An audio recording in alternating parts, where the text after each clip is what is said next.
permanecen enterradas bajo la arena, como cápsulas del tiempo procedentes de otra época. Durante miles de años, el seco calor del desierto ha protegido las tumbas de la olvidada aristocracia de Egipto. Ahora están a punto de ser desenterradas.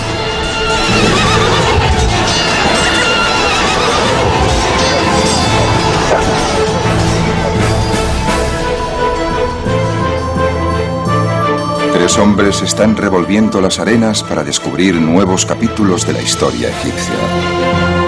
Tres hombres descubriendo las historias de los nobles que sirvieron a sus reyes desde la época de la grandeza de Egipto hasta sus últimos días.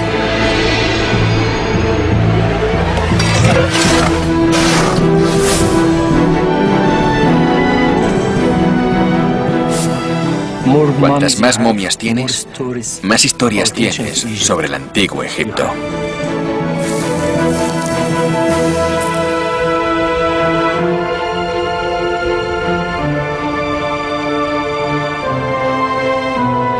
Uno tiene la sensación de que existía un gran afecto, quizá algo más entre el rey y la nodriza.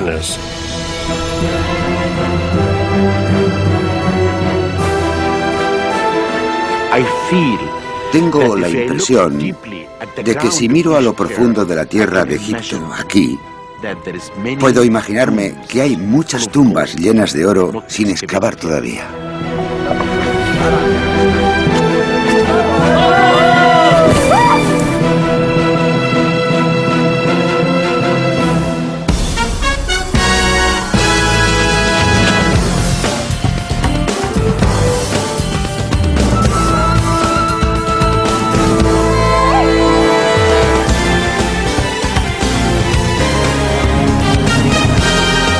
Egipto eterno, en busca de las tumbas perdidas.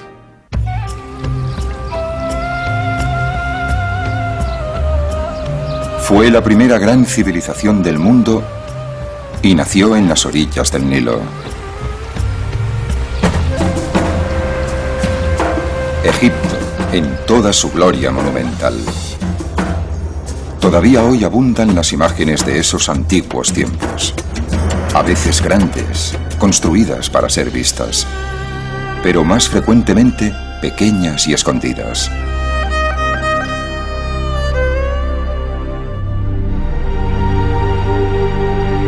Y todo eso podría haber desaparecido sin dejar rastro si los egipcios no hubiesen estado tan obsesionados con la muerte y la preservación de lo que una vez estuvo vivo. Para los egipcios, el más allá era tan real como esta vida. Un espíritu en su viaje necesitaba alimento, refugio, compañía. Así que los egipcios llenaron sus tumbas con ofrendas y elementos decorativos que reflejaban el viaje del alma en la tierra. Esas tumbas aún tienen una historia que contar, si pueden ser encontradas.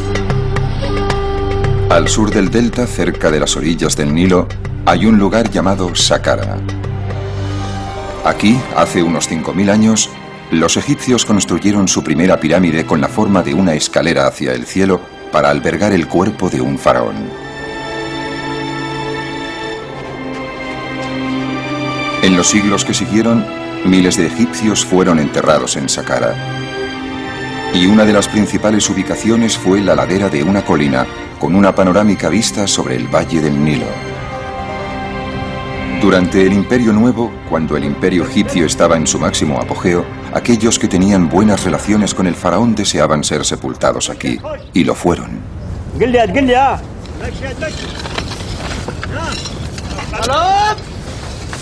Hoy, esos hombres y mujeres están siendo desenterrados.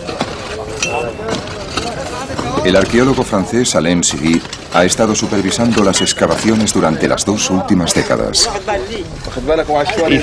Si alguien me hubiese dicho hace años y años que yo pasaría tantos meses y años aquí, no le hubiese creído. Algunas veces me pregunto lo que estoy haciendo aquí, jugando con la arena y haciendo cosas así, cuando en realidad no soy un niño. Pero de repente me di cuenta de que estaba haciendo exactamente lo que soñaba.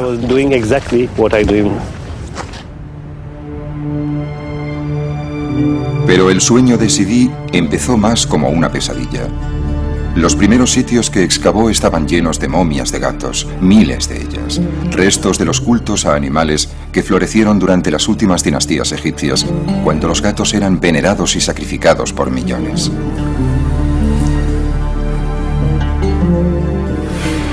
Pero el equipo de Sidi halló algo más que gatos. Encontraron un pozo profundo lleno de objetos del pasado.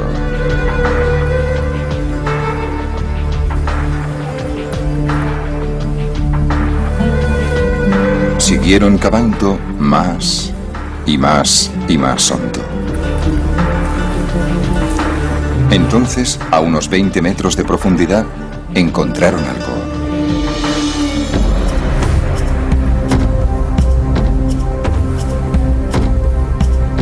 Dispersos entre los escombros, había indicios de que tras años de excavación habían llegado a la cámara funeraria. Entre los objetos había un vaso canopo, utilizado para albergar entrañas y órganos vitales, y su tapadera.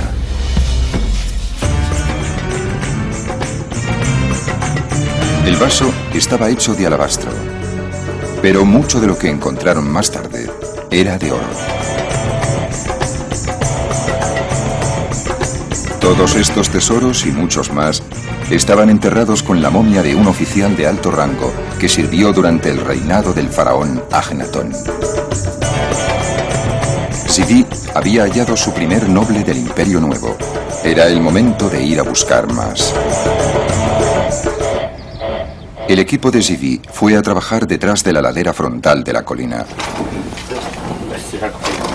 Se necesitaron años para excavar el laberinto de corredores, pozos y salas que habían sido construidos en la piedra caliza durante el Imperio Nuevo.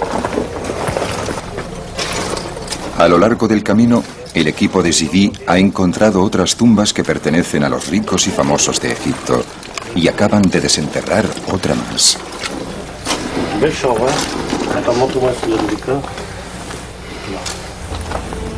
Cada sala tiene algo que contarnos, pero no siempre por escrito.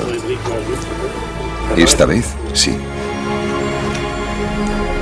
Había arena. Yo llevaba una pequeña lámpara y vi a la señora. Pinturas de esta mujer adornan las paredes de su capilla, donde sus amigos y parientes venían a venerarla. Su cuerpo debió ser enterrado en una parte más profunda de la tumba. Cuando los conservadores descubren otras paredes, salen a la luz más pinturas de la dama. Todo sugiere que se trataba de una mujer con influencia. Enseguida entendí que esta tumba pertenecía a una mujer. Esto es excepcional, porque esta tumba es enorme, o sea que ella era seguramente un gran personaje. Además, tiene un montón de títulos que demuestran que era muy apreciada. Estuve buscando su nombre y lo encontré aquí: la nodriza que alimentó la carne de Dios.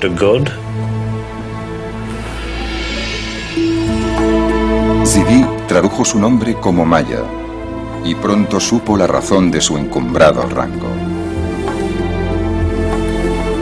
En una pintura, Maya está frente a un afeminado joven que lleva una toca de faraón.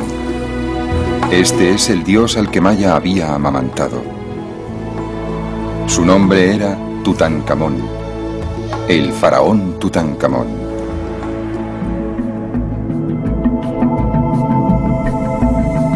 El nombre de Tutankamón nos resulta conocido desde que el arqueólogo británico Howard Carter hizo el descubrimiento del siglo en el Valle de los Reyes. El 26 de noviembre de 1922, Carter se introdujo con una vela a través de una puerta que había estado sellada durante 3000 años y se llevó la sorpresa de su vida. Había encontrado la cámara funeraria de un faraón del Imperio Nuevo que murió antes de su 20º cumpleaños.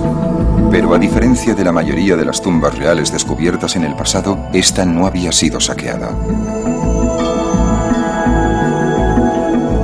Sala tras sala, Un despliegue de tesoros inimaginables esperaban a ser contemplados por sus ojos.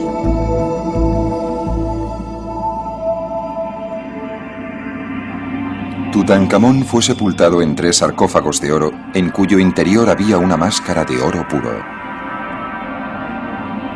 Cerca se hallaba una estatua de oro del joven rey.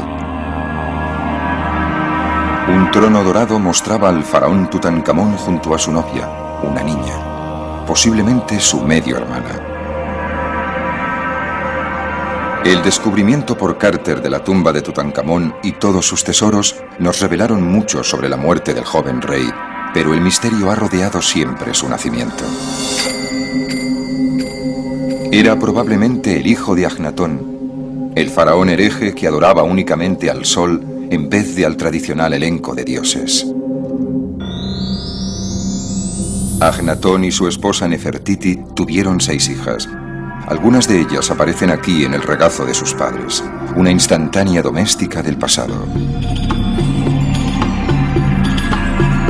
Pero el joven Tutankamón nunca aparece en los retratos familiares. Eso significa que su madre era probablemente una esposa secundaria que murió al dar a luz.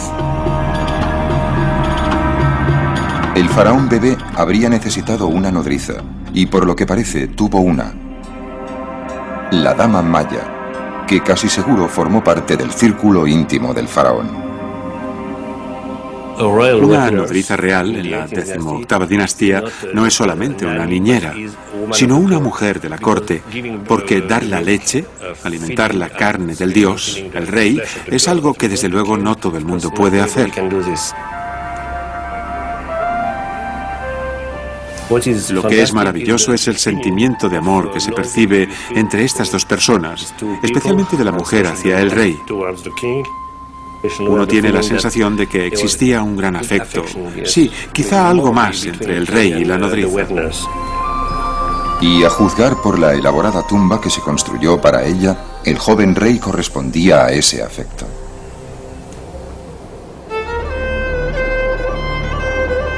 Si bien la mayoría de los nobles egipcios eran enterrados más cerca del Nilo que nadie, la gente que servía al faraón en la periferia del imperio también necesitaba tumbas, incluso si estaban destinados en mitad del desierto.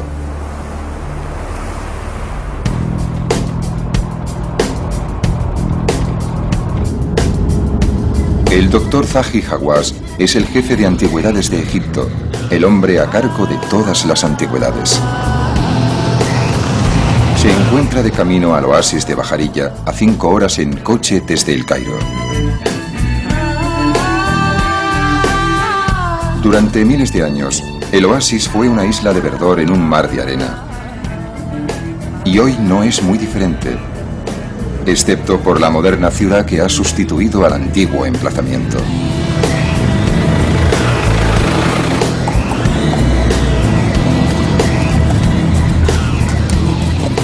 Unos 700 años después del rey Tutankamón, cuando el imperio egipcio había iniciado su gradual declive, este era un próspero centro agrícola. Así que había mucho dinero para gastar en lujosas tumbas.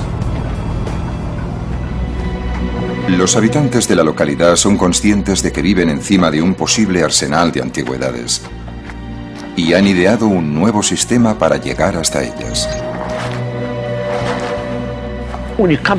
Cuando llegas a una población como esta, oyes rumores. Si hay una tumba, significa tesoros, oro. El rumor pasa de uno a otro y crece en la ciudad. Y por eso la gente quiere construir sus casas encima de los tesoros de los faraones.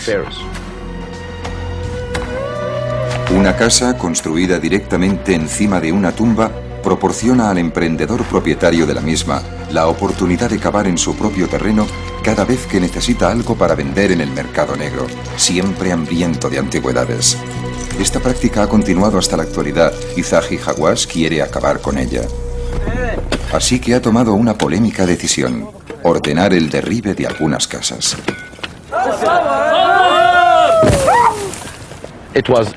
Fue una decisión que tomé porque tenemos que proteger este lugar. Tenemos que demoler casas por la seguridad de los monumentos. Esto es lo que la gente debería saber. La seguridad. Los monumentos y la protección de los monumentos son lo más importante. Las excavaciones bajo la moderna población sacan a la superficie objetos de un periodo más tardío dentro de la historia egipcia, cuando Grecia estaba emergiendo como gran potencia. Esta tumba data del año 600 a.C. aproximadamente, durante la 26ª dinastía. Egipto ya no era una superpotencia en la región. La influencia de los faraones había disminuido y el poder de los funcionarios locales había aumentado, especialmente en localidades prósperas como Bajarilla.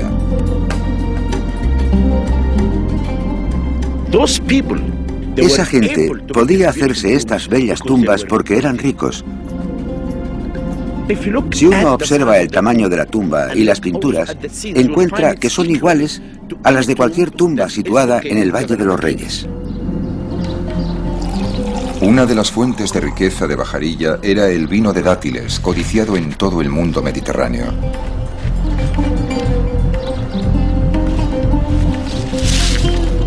Se podía hacer dinero recogiendo los dátiles y elaborando el vino, e incluso aún más llevando el vino a los mercados del noreste.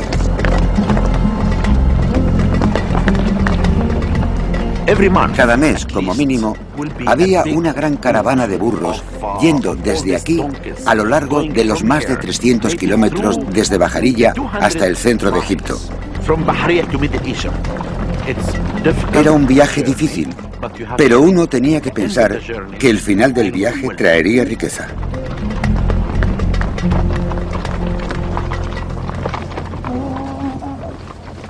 Una de las personas que prosperó fue el gobernador de Bajarilla, otro noble que había servido al faraón. Su tumba fue descubierta en 1999. Las inscripciones de las paredes de la tumba nos proporcionan nuevos conocimientos sobre el papel de un administrador provincial en la época en que el imperio se dirigía lentamente hacia su final. Este en concreto se veía por lo visto a sí mismo casi como un igual al faraón.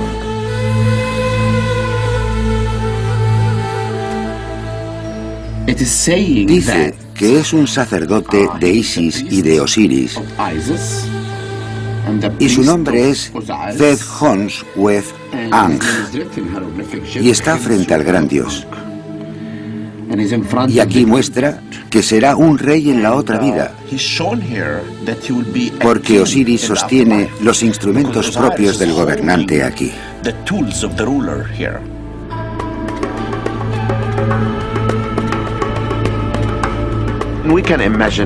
Podemos imaginarnos a Zed-Hons-Wez-Ang penetrando en el interior del templo con sus ropas de sacerdote.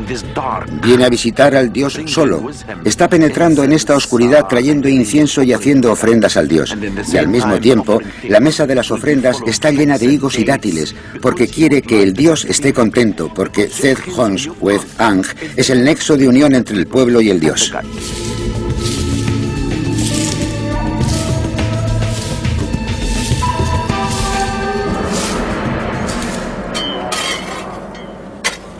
Ahora, Zahi Hawass está buscando la tumba de la esposa del gobernador.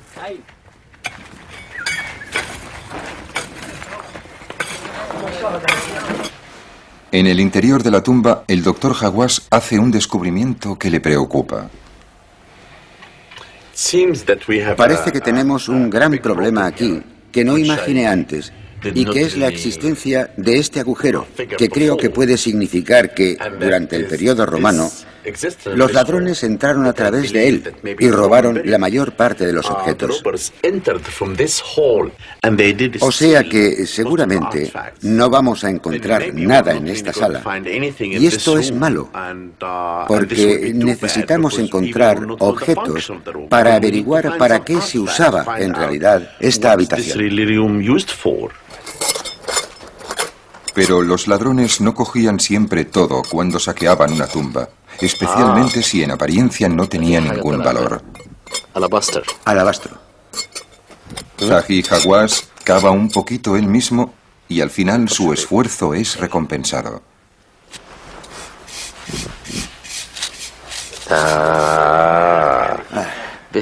Esto es bonito. Es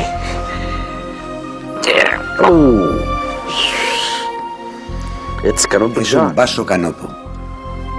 Se trata de la tapa de un pequeño vaso canopo, el recipiente que normalmente se enterraba con la momia. Para un ladrón no era nada. Para el doctor Hawass significa que puede estar cerca de encontrar a la esposa del gobernador.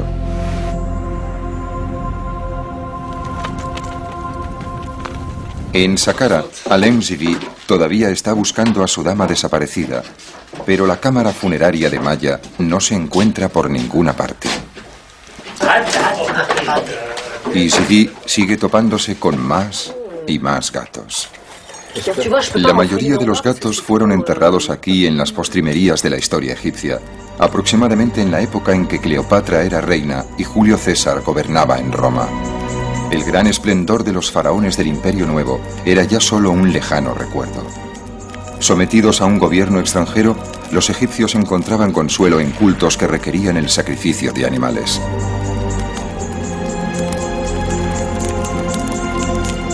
Uno de los cultos más populares de este tipo era el dedicado a Bastet, la diosa gato.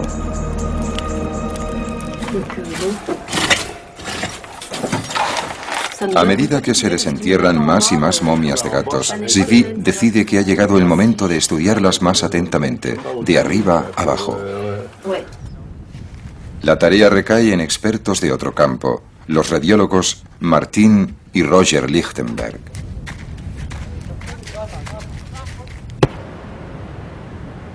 Lo primero que revelan los rayos X es cómo se mató a los gatos. Este tiene un bonito cráneo. Y el cráneo no está destrozado. No murió por un golpe en la cabeza. Murió porque le rompieron el cuello. ¿Lo ve? El culto a Bastet alcanzó su momento álgido en Egipto durante los años que siguieron a la conquista de Alejandro Magno en el siglo IV a.C. La gente trataba de ganarse el favor de la diosa, mientras los sacerdotes de Bastet hacían negocio criando gatos para convertirlos en ofrendas. Así que probablemente se trata de un gato grande. Pero a los gatos más grandes no se atrevían a romperles el cuello, ¿sabe? Tenían que darles un golpe en la cabeza. Este era un gato muy bonito, mire esto, muy bonito. Después de matar a un gato, se le sometía al tradicional ritual egipcio de la momificación. Los sacerdotes embalsamaban su cuerpo y lo envolvían en lino.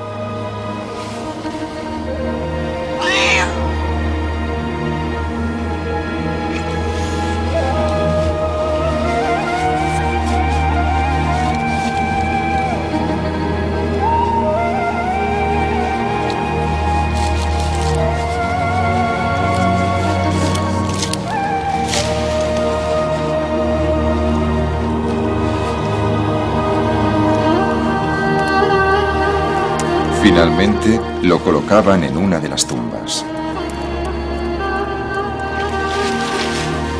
Naturalmente, todo el trabajo que realizaban los sacerdotes era a cambio de dinero, y los clientes recibían aquello por lo que pagaban. Según lo que quisieras pagar, ¿tenías una momia pequeña o una momia grande? Si eras muy rico y querías complacer mucho a la diosa, comprabas un montón de gatos. Ya sabe, muchos gatos juntos.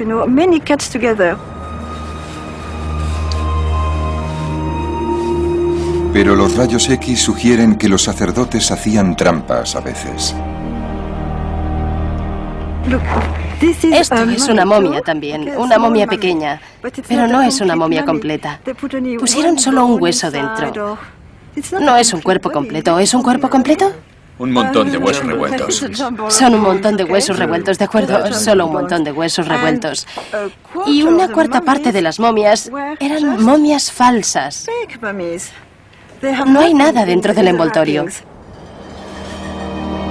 Pero si los sacerdotes eran timadores o si se trataba simplemente de escasez de gatos, no se sabe.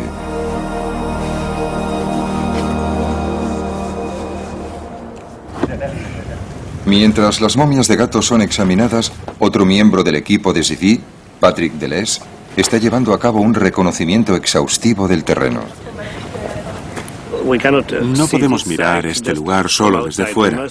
Tenemos que imaginárnoslo, ver cómo es desde dentro, y ahora solo tenemos una primera impresión. Cada cámara es medida con precisión y su situación en el interior del complejo funerario es determinada con toda exactitud. Tenemos galerías, pozos, capillas. A veces encontramos tumbas con diferentes niveles. Es un conjunto de tumbas y de monumentos subterráneos muy complejo el que se esconde aquí detrás. Y es muy difícil hacerse una idea desde fuera. A partir de las mediciones, es posible saber cómo debía ser la tumba de la nodriza del faraón Tutankamón cuando se construyó. Sus rasgos más destacados son su tamaño y su complejidad.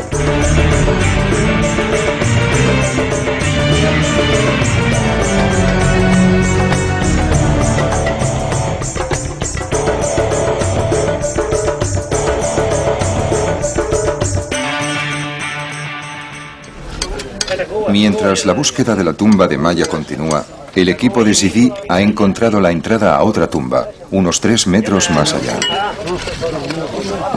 Los trabajadores empiezan a apartar arena y piedras, iniciando una excavación que llevará más de una temporada a completar. Hasta entonces, no hay nada que hacer, salvo esperar.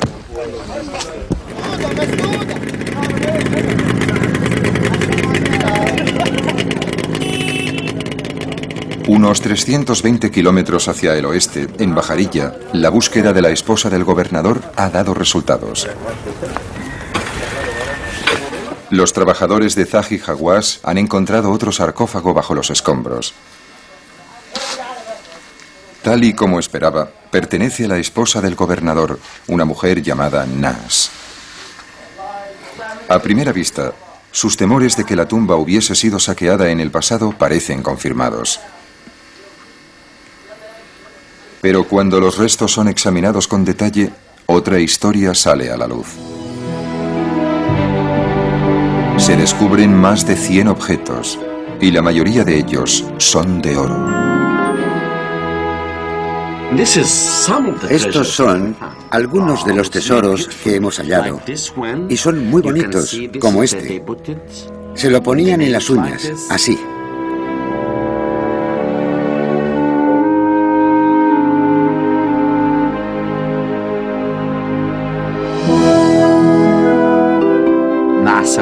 Nas fue realmente hermosa. Trató de que se cubriera su cuerpo con oro y puede vivir felizmente en el más allá. Y así es como encontramos muchas piezas bonitas, y algunas tienen incluso la forma de lo que a mí me parece un escarabajo. Pero la interesante es esta. ¿Sabe usted? Abrían por un lado y sacaban todo lo del interior del cuerpo de su sitio. Aquí es donde cubrían la zona momificada con esta pieza de oro tan bella. Y esta es pesada. La ponían bajo la lengua. Y esta es mi pieza favorita. Me gusta mucho. Mire esto. Ella puso el nombre del rey en su corazón, porque él era el protector de Egipto.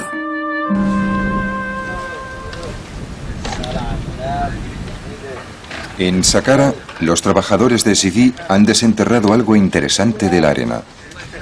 Una estructura rectangular construida hace miles de años, directamente frente a la colina. Es una capilla en parte construida y en parte tallada en la roca. Y la gran sorpresa fue descubrir el magnífico estado de conservación de esta pared. Así que abro el telón. No es un espectáculo. La razón de que la cortina esté aquí no es para un espectáculo, sino para proteger la pared contra el polvo y los visitantes y todo eso. Pero, desde luego, lo hace aún más espectacular. Lo puede ver ahora.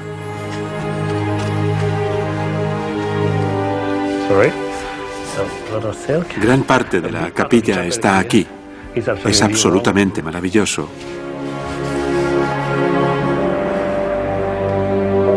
Quienquiera que sea la persona para la que se construyó esta capilla, era alguien importante. La sala era grande, incluso para los estándares egipcios, y no se ahorró nada en decoración. En cada muro, pinturas, relieves e inscripciones confirman que la tumba pertenecía a un rico noble del Imperio Nuevo. Había un festín para satisfacer su hambre en la otra vida.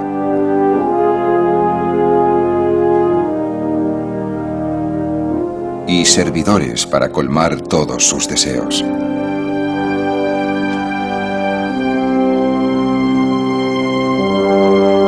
La prioridad de Zvi era encontrar el nombre del hombre para el que se construyó la tumba. Siempre la misma obsesión cuando entras en una tumba. ¿Dónde está el nombre?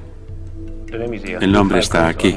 2 halcones en el estandarte y estos signos. Dice Ne-Te-Rui-Mes. Hay varias interpretaciones. Yo elijo Neteruimes, el hombre que nació de los 2 dioses. Los 2 dioses son Horus y Set.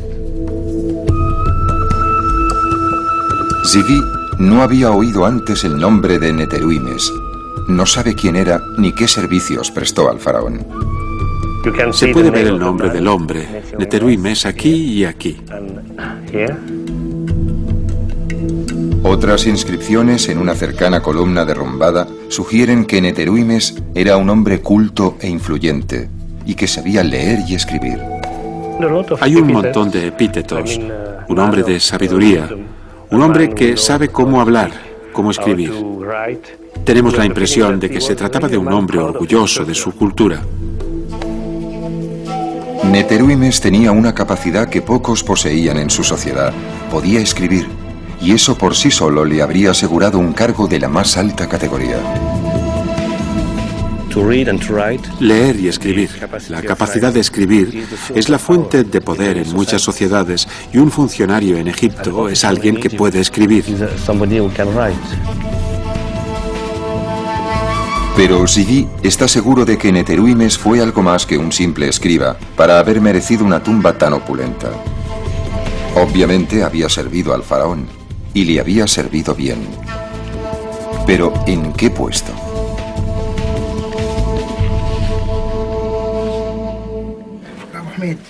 Mientras Zvi reflexiona sobre esta cuestión, los trabajos de excavación continúan en el extremo de la cámara. Creo que es buena. El ingeniero Pierre Vella tiene que distinguir entre la piedra original y las rocas que fueron añadidas más tarde, como relleno. Todos son conscientes de que encima de ellos hay innumerables toneladas de piedra caliza. Creo que el peligro está en que por encima de nosotros están las piedras, que pueden caerse. Y cada piedra, el peso de cada piedra es de unos 9 kilos o algo así. Si estás abajo y te cae una piedra en la cabeza, no creo que te siente muy bien. El trabajo es lento. Cada roca tiene que llevarse a mano fuera.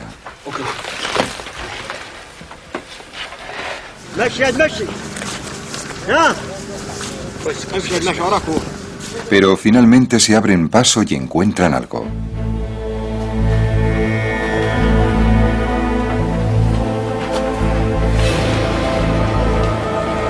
Es una escultura del faraón al que Neteruimes había servido. Una pequeña estatua de un rey que tuvo gran importancia en la historia egipcia. Se le conocía como Ramsés el Grande.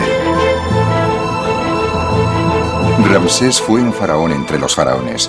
Gobernó Egipto durante más de 60 años, engendró a casi 100 hijos y supervisó las construcciones más grandiosas de la historia de su imperio en lugares como Luxor y Abu Simbel.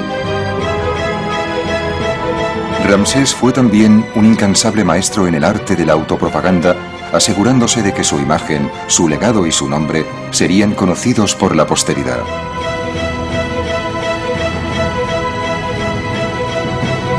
El hecho de que Neteruimes hubiese trabajado para el más grande de todos los faraones constituye un dato vital, y otros descubrimientos seguirían a este.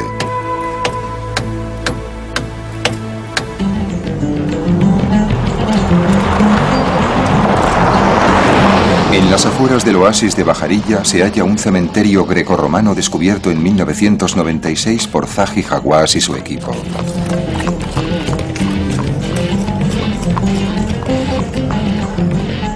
El doctor Hawass ha vuelto a ver cómo progresan las excavaciones.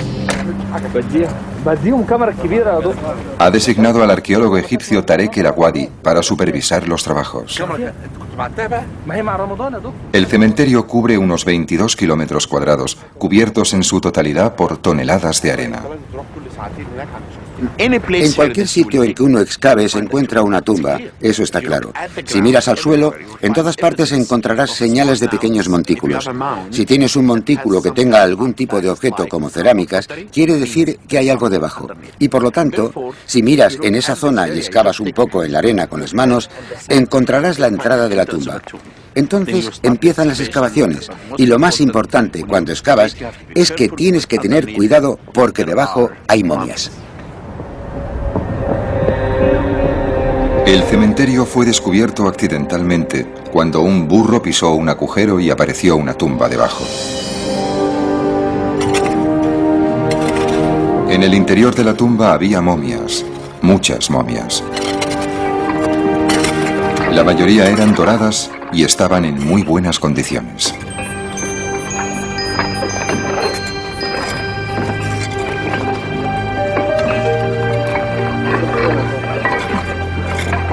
El doctor Hawass autorizó una búsqueda más extensa y las momias doradas siguieron apareciendo.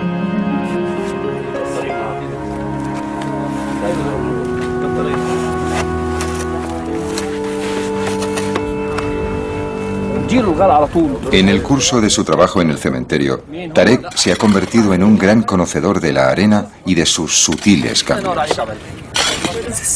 La arena esconde las momias y tenemos que luchar con ella para encontrar momias. Ahora podemos saber por la arena, por el tacto de la arena, si hay momias debajo o no. Porque las momias cambian la naturaleza de la arena. Si la arena está un poco fría y oscura, sabemos que hay una momia bajo ella. Pero si está seca, fina y caliente, significa que no hay nada debajo. Me gusta esperar a que la arena me diga qué hay bajo ella.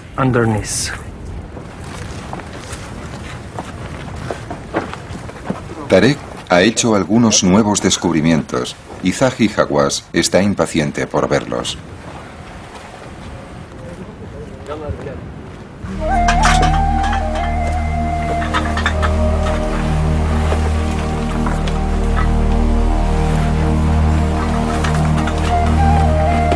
Esta tumba ha sido obviamente violada en el pasado por ladrones que hicieron algo más que robar cosas. Algunas personas entraron y trataron de romper las cabezas de todas las momias. Es muy extraño. Puede ver aquí todas las momias sin cabeza. Mire esta momia de niño, está sin cabeza. Detrás de mí, la cabeza fue cortada. Y esta también, la cabeza fue cortada.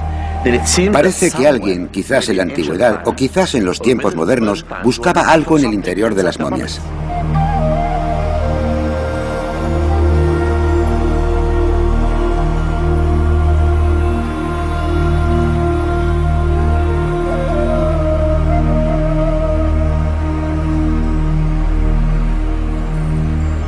Unas pocas de las momias que aparecen permanecen intactas, pero la mayoría han sido destrozadas sin ninguna consideración por lo que los egipcios consideraban como sagrado.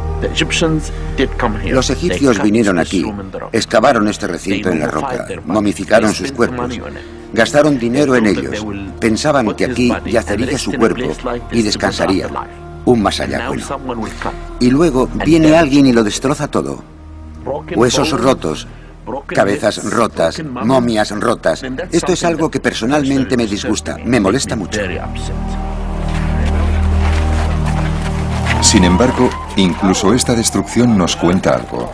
Tarek cree que es posible que algunas de las momias sin cabeza sean el resultado de alguna antigua enemistad entre familias, en que incluso los cuerpos de los niños eran decapitados en un acto de venganza por alguna olvidada disputa.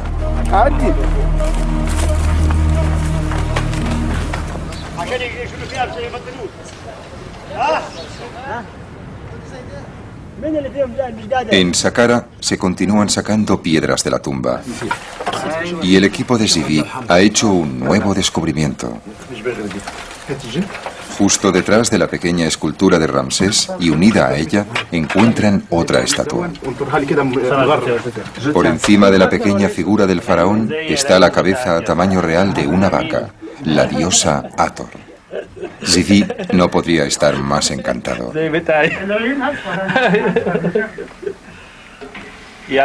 Me ha preguntado si los ojos de la vaca son verdes o azules. Yo digo que son igual que tus ojos, hermosos. En una de sus numerosas formas, Hathor era una protectora de los muertos que estaba allí para garantizar que Neteruimes tuviese un paso seguro al más allá.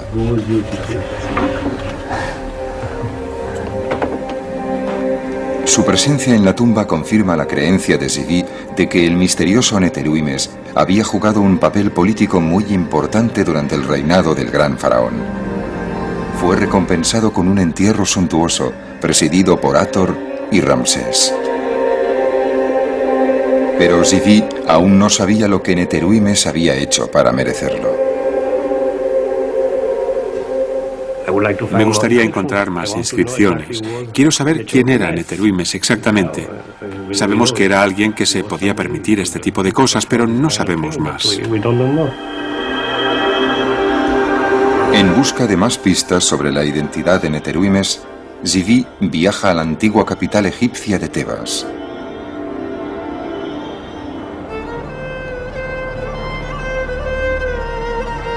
Hoy se llama Luxor y está llena de monumentos construidos por Ramsés en su propio honor, así que es posible que se mencione a Neteruimes en algún lugar.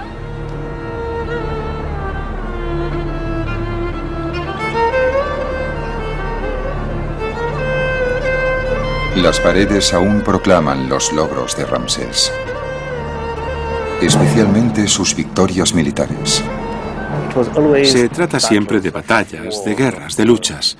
Es historia, es normal, humano. Toda guerra requiere un enemigo. Y cuando Ramsés se convirtió en faraón, el mayor adversario de Egipto era el imperio hitita del norte. El joven Ramsés decidió enfrentarse a los hititas en su propio territorio. Condujo a un ejército de unos 20.000 hombres al norte y se encontró con el enemigo a las afueras de la ciudad de Kadesh. Se trata de una de las primeras batallas de la historia de las que existe un registro detallado.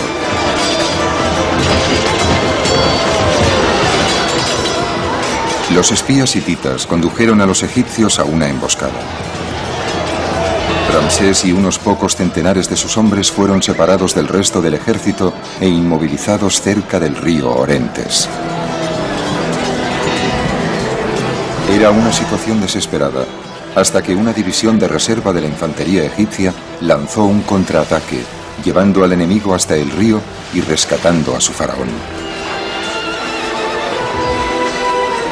Ramsés regresó a Egipto e inmediatamente proclamó una gran victoria.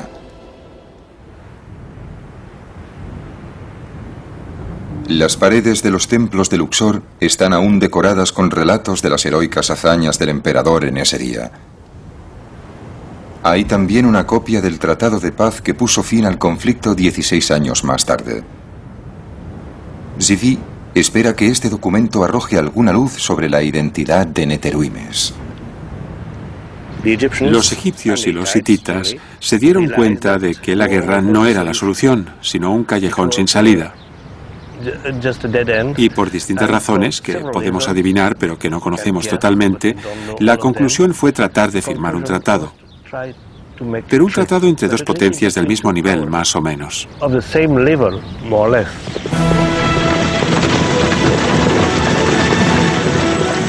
Las negociaciones fueron largas y complicadas, pero terminaron con un acuerdo y con la firma de un tratado de paz que expresaba los términos del mismo. 3 enviados egipcios se reunieron con 3 diplomáticos hititas para llevar una copia del tratado a la capital egipcia.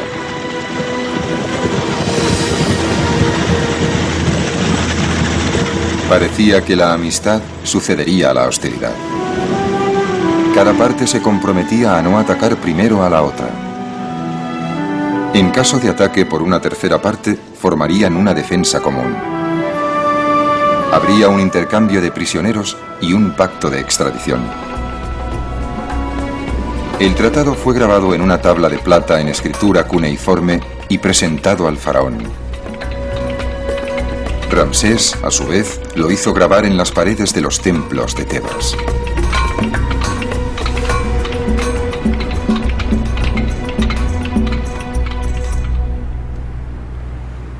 Zidi está aquí para ver si puede encontrar el nombre del hombre que dirigió al equipo negociador de Egipto y que llevó el tratado a Ramsés. Y encuentra lo que estaba buscando. Puedo ver las palabras enviados. Y después está la cabeza de un halcón, quizás. Y podría ser parte del nombre de Neteruimes. Podemos compararlo con inscripciones ramésidas. Son como la Biblia para los textos escritos de este periodo. O sea que tenemos el Tratado de Paz. Y este podría ser el nombre de Neteruimes. Este tipo de confirmación es tan importante para un egiptólogo como el descubrimiento de una tumba. 2 halcones encima de un estandarte. Neteruimes. El hombre que consiguió la paz entre 2 grandes imperios y fue generosamente recompensado en la otra vida. Se trata de una figura histórica que sale a la luz. Esto es fantástico para mí. Quizá tan importante como la vaca de Hathor o la estatua. No es solo una obra de arte excepcional, no es solo una hermosa tumba. Es historia. Con la identificación del propietario de la tumba finalmente solucionada, el trabajo de liberar a Hathor de su prisión de piedra continúa.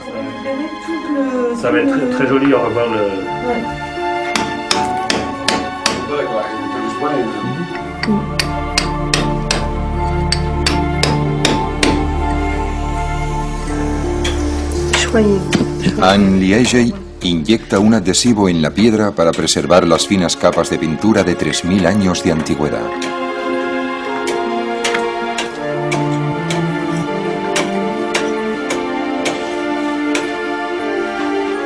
Y entonces, un día está acabado. Hathor ha sido restaurada.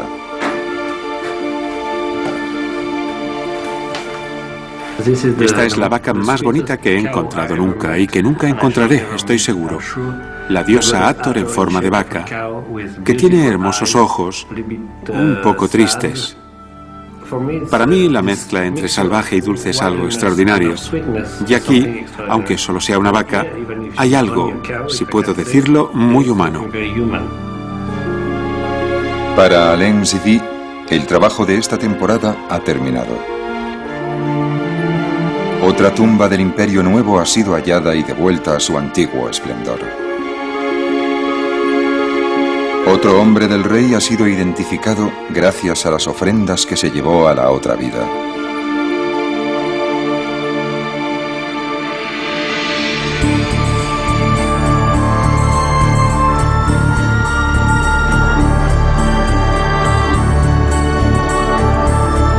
El trazado de otra tumba se añade al plano del complejo funerario.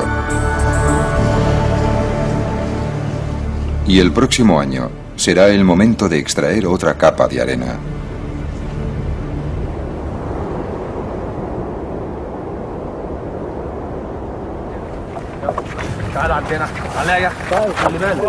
En el oeste, en Bajarilla, Tarek ha hallado otra tumba.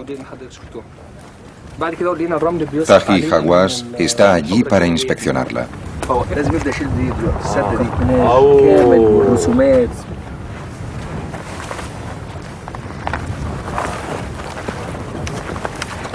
Esta es la momia más bonita que haya visto nunca.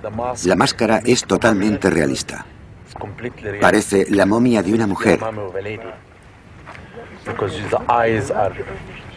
Los ojos nos miran como si estuviera viva.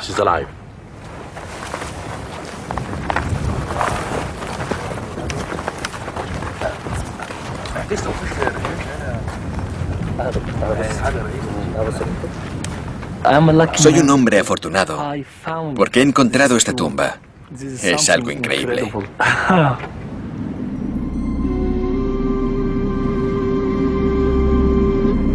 Todas estas momias fueron enterradas hacia el final de la historia de Egipto, unos 1500 años después de los días de gloria de Ramsés.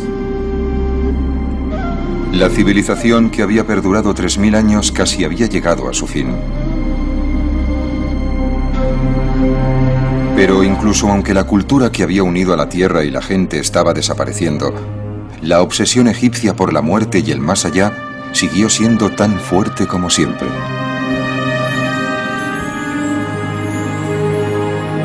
Lo que antes había sido una prerrogativa de los faraones y luego de sus servidores fue adoptada con el tiempo por las clases altas y medias. Ahora, cualquiera que tuviera dinero podía pagarse la construcción de una tumba y un entierro elegante. Y la mayoría de las tumbas en las que fueron enterrados estos egipcios todavía yacen bajo la arena, cada una con una historia que contar, esperando pacientemente a lo largo de la eternidad a ser descubiertas.